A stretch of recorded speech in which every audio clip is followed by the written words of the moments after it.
Hello students, आज फिर स्वागत है आपके अपने YouTube channel study with Manoj Kumar पर। तो जैसा कि स्टूडेंट्स आप जानते हैं, हमने आपको हिंदी मीडियम फिजिक्स का फर्स्ट चैप्टर के कुछ टॉपिक करा दिए थे, यानी कि आपको वीडियो प्रोवाइड हो गई है और बचे हुए कुछ टॉपिक आज हम आपके लिए लेकर आए हैं। कल हमने निरक्षर स्थिति तक करा दिया था आपको। और स्टूडेंट्स, अगर आपने फर्स्ट वाली वीडियो नहीं देखी है तो आप प्लेलिस्ट में जाकर देख सकते हैं। तो स्टूडेंट्स, हमने आपसे वादा किया था कि पर डे आपको एक वीडियो मिलेगी और वैसे ही हम कर रहे हैं। पर डे आपको एक वीडियो प्रोवाइड करा रहे हैं, यानी कल भी मैंने आपको एक वीडियो प्रोवाइड करा दी है और आज फिर मैं सेकंड वीडियो बनाने जा रही हूँ। और प्लीज़ स्टूडेंट्स, अगर आपने वो वाली वीडियो नहीं देखी है तो देख लीजिए। और सबसे खास बात, अगर आपने चैनल सब्सक्राइब नहीं किया है तो कर लीजिएगा स्टूडेंट्स, और अपने फ्रेंड्स को भी शेयर कर दीजिएगा। बहुत ही इम्पोर्टेंट्स नोट्स हैं ये।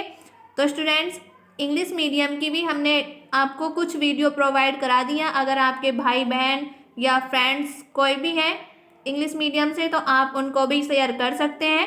तो आज की सेकंड वीडियो का फर्स्ट टॉपिक है एक समान बाह्य विद्युत क्षेत्र में रखे विद्युत द्विध्रुव पर लगने वाले बलयुग्म का आघूर्ण। तो देखिएगा, माना कि एक विद्युत द्विध्रुव एक समान विद्युत क्षेत्र ई में क्षेत्र से थीटा डिग्री कोण बनाते हुए रखा गया है। मान लो कि विद्युत द्विध्रुव के आवेश +q व -q है तथा इनके बीच दूरी 2l है। विद्युत क्षेत्र E के कारण +q आवेश पर एक बल क्षेत्र की दिशा में तथा -q आवेश पर उतना ही बल क्षेत्र की विपरीत दिशा में लगता है। तो देखिएगा स्टूडेंट्स, यहाँ पर है हमारा विद्युत क्षेत्र हमारा प्लस से माइनस की तरफ जाता है, तो ये हमने विद्युत क्षेत्र बना लिया है।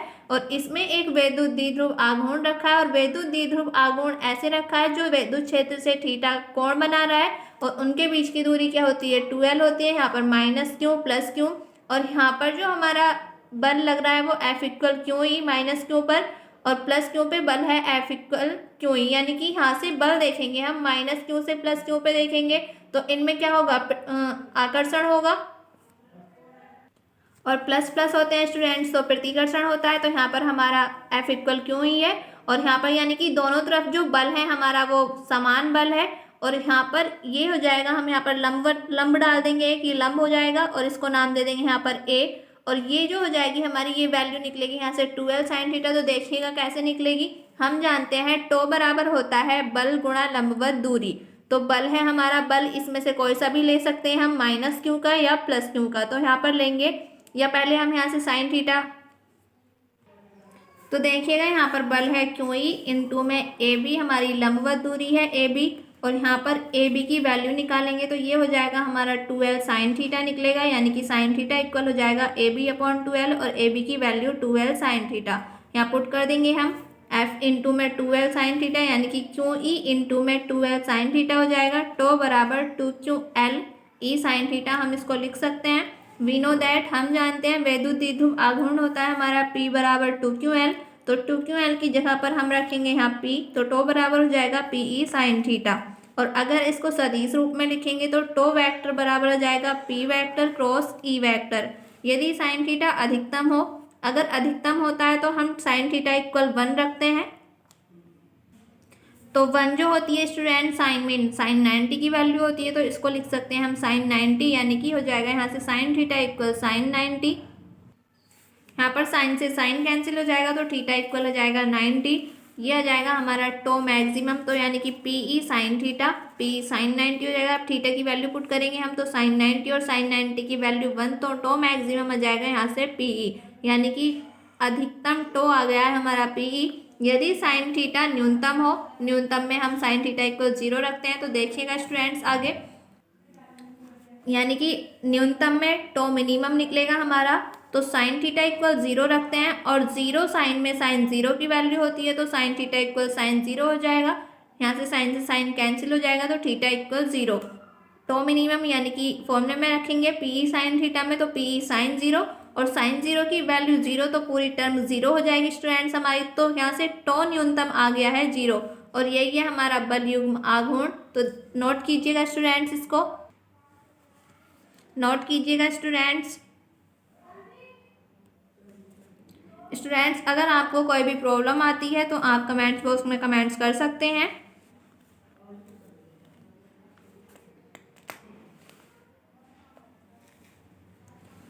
प्लीज़ स्टूडेंट्स चैनल को शेयर एंड सब्सक्राइब करते रहिए, ये आपका अपना ही चैनल है।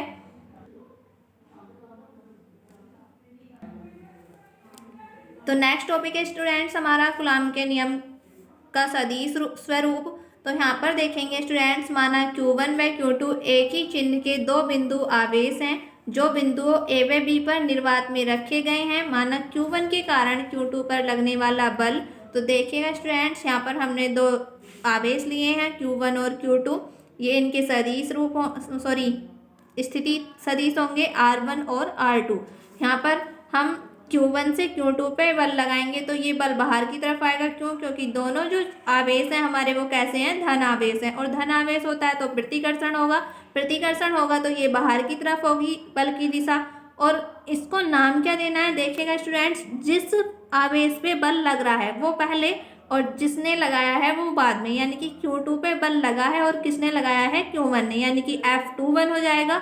और यहाँ पर हम Q2 से Q1 पे लगाएंगे तो ये F12 हो जाएगा। इनको नाम हमने AB दे रखा है। और इनके बीच में ये वाली डिस्टेंस हो जाएगी हमारी R12 और ये R21। तो यहाँ से देखेंगे स्टूडेंट्स, पहले हम F21 निकालेंगे और फिर F12 निकालेंगे। तो देखिएगा F21 निकालेंगे तो 1/4 pi epsilon not into Q1 Q2 upon R12 का स्क्वायर। F21 हमने इसे नाम दे रखा है और इसकी जो डिस्टेंस है वो हमारी R12 है, यानी कि R12 का स्क्वायर इंटू R12 का कैप। इक्वेशन नंबर 1 मान लेंगे इसको। Q2 के कारण Q1 पर लगने वाला बल, यानी कि जब Q2 ने Q1 पर लगाया बल तो F12 है, तो F12 वेक्टर इक्वल हो जाएगा 1/4 pi epsilon not into Q1 Q2 upon R21 का स्क्वायर इंटू में R21 का कैप। ये समीकरण नंबर 2 हो गई है स्टूडेंट्स हमारी। और देखिएगा स्टूडेंट्स, ये जो हमारा R12 है ये इधर वाली दिशा में है और जो R21 है ये इधर दिशा में है, यानी कि दोनों एक दूसरे के क्या है, विपरीत है। तो R21 इक्वल होगा माइनस के R12 के। तो यहाँ पर R21 इक्वल है माइनस के R12 वेक्टर के। इसको मान लेंगे समीकरण number 3। Put third in second, यानी कि इक्वेशन थर्ड से, समीकरण थर्ड से जो हमारी R21 की वैल्यू आई है इसको समीकरण सेकेंड में पुट करेंगे तो F12 equal 1/4 pi epsilon not into Q1 Q2 upon R21 की जगह पर हमें R12 रखना है, माइनस का R12 का स्क्वायर इंटू R12 का कैप। ये वाला माइनस तो प्लस हो जाएगा इस वाले स्क्वायर से और ये माइनस हमारा बाहर आ जाएगा। तो F12 वेक्टर इक्वल हो जाएगा माइनस का 1/4 pi epsilon not into Q1 Q2 upon R12 का स्क्वायर इंटू R12 का कैप। तो ये जो आया स्टूडेंट्स हमारा F12 वेक्टर इक्वल आया है F21 के, और यही है हमारा कूलॉम का सदिश रूप। तो नोट कीजिएगा स्टूडेंट्स, इसको नोट कीजिएगा स्टूडेंट्स।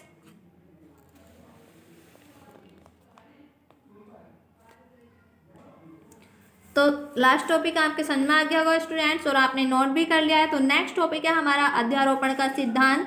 देखिएगा इसको, यदि किसी निकाय में अनेक आवेश हों तो उनमें से किसी एक आवेश पर बल अन्य आवेशों के कारण अलग अलग बलों के सदिश योग के बराबर होते हैं, इसे अध्यारोपण का सिद्धांत कहते हैं। माना कि निकाय में आवेश Q1 Q2 Q3 dash Q1 Qn पर विद्युत बल ज्ञात करना है तथा Q1 के सापेक्ष आवेश की स्थिति Q2 Q3 डैश Qn सदिश R12 vector R13 vector dash R1n vector हो जाएगा। यहाँ पर है आवेश Q2 के कारण Q1 पर विद्युत बल। तो देखिएगा स्टूडेंट्स, यहाँ पर हमने आवेश लिए हैं, ये Q1 है, ये Q2 है, ये Q2 है, ये Q3 और ये Q4, यानी कि Q2 और Q3 Q4 से हमें Q1 पे बल लगाना है। तो यहाँ पर अगर हम Q2 से Q1 पर बल लगाएंगे तो इसकी दिशा हो जाएगी हमारी इस तरफ और इसको नाम देंगे हम F12, क्योंकि पहले वाले पे बल लगा है और किसने लगाया, दूसरे वाले ने। अगर हम Q3 से इस पे लगाएंगे तो ये हो जाएगी हमारी दिशा इस तरफ और इसको नाम देंगे F13।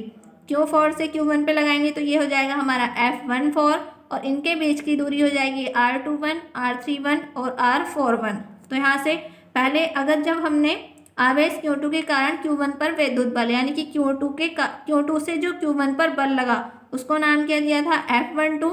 तो ये हो जाएगा हमारा F12 equal 1/4 pi epsilon not into Q1 Q2 upon R21 का स्क्वायर इंटू R21 का कैप। इसको मान लेंगे समीकरण नंबर 1। सेकंड है, यहाँ पर जब Q3 से बल लगेगा तो आवेश Q3 के कारण Q1 पर विद्युत बल, तो F13 इक्वल हो जाएगा 1/4 pi epsilon not into Q1 Q3 upon R31 का स्क्वायर इंटू R31 का कैप। इसको मान लेंगे समीकरण नंबर 2। आगे है आवेश Q4 के कारण Q1 पर विद्युत बल, तो F14 इक्वल हो जाएगा 1/4 pi epsilon not into Q1 Q4 upon R41 का स्क्वायर इंटू R41 का कैप। इसको मानेंगे समीकरण नंबर 3। डैश डैश ऐसे ही Qn पर लगाएंगे, Qn से Q1 पर लगाएंगे, तो F1n equal 1/4 pi epsilon not into Q1 Qn upon Rn1 का स्क्वायर इंटू Rn1 का कैप। इसको मानेंगे समीकरण नंबर 4। अब हम पुट करेंगे तो सुपरपोजिशन प्रिंसिपल यानी कि अध्यारोपण का सिद्धांत क्या कहता है स्टूडेंट्स हमारा, जिन आवेशों से बल लगा है और जिस आवेश पर लगा है उसका जो बल होगा, यानी कि जिस आवेश पर बल लगा है उसका जो बल होगा और जितने सारे आवेशों ने उस पर बल लगाया है उनके बल का योग इक्वल होगा उसके बल के, यानी कि F वेक्टर इक्वल हो जाएगा F12 का वेक्टर प्लस F13 का वेक्टर प्लस F14 का वेक्टर और डैश डैश F1n का वेक्टर। और सारी वैल्यू हमने निकाल रखी है, यहाँ पर पुट कर देंगे और सब में से हमारा Q1/4 pi epsilon not common है तो इसको कॉमन ले लेंगे और अंदर बचेगा, यहाँ पर बचेगा हमारा Q2/R21 का स्क्वायर इंटू R21 का कैप प्लस Q3/R31 का स्क्वायर इंटू R31 का कैप प्लस यहाँ से बचेगा Q4/R41 का स्क्वायर इंटू R41 का कैप प्लस डैश डैश यहाँ पर बचेगा Qn/Rn1 का स्क्वायर इंटू Rn1 का कैप। और यही है स्टूडेंट्स हमारा अध्यारोपण का सिद्धांत। तो आपके समझ में आ गया होगा स्टूडेंट्स, तो नोट कीजिएगा, इसको नोट कीजिएगा स्टूडेंट्स। और आज के लिए इतना ही, आज की वीडियो हम यहीं समाप्त करते हैं और आपके फर्स्ट चैप्टर की थ्योरी का पोर्शन हो गया है। और आपको कोई भी टॉपिक या कोई भी वर्ड समझ में नहीं आया तो आप कमेंट बॉक्स में कमेंट्स कर सकते हैं, मैं आपकी कमेंट्स का रिप्लाई 100% दूंगी। और कल जो आपको वीडियो मिलेगी वो न्यूमेरिकल की मिलेगी। और स्टूडेंट्स मैं आपको न्यूमेरिकल कुमार मित्तल बुक के कराने वाली हूँ, तो स्टूडेंट्स तैयार रहिए नेक्स्ट वीडियो यानी कि न्यूमेरिकल के लिए और देखते रहिए। अगर आपने फर्स्ट वीडियो नहीं देखी है तो उसको प्लेलिस्ट में जाकर देख लीजिएगा स्टूडेंट्स। और प्लीज़ स्टूडेंट्स मेरी रिक्वेस्ट है आपसे, चैनल को शेयर एंड सब्सक्राइब करते रहिए, ये आपका अपना ही चैनल है स्टूडेंट्स। और आपके सपोर्ट के बिना हमारा जो चैनल है वो बिल्कुल ज़ीरो है और आप हीरो बनाएंगे इसको। तो स्टूडेंट्स अगर हमारी वीडियो आपके समझ में आ रही है तो इसको हीरो बनाइएगा। थैंक यू स्टूडेंट्स, मिलते हैं नेक्स्ट वीडियो में न्यूमेरिकल के साथ।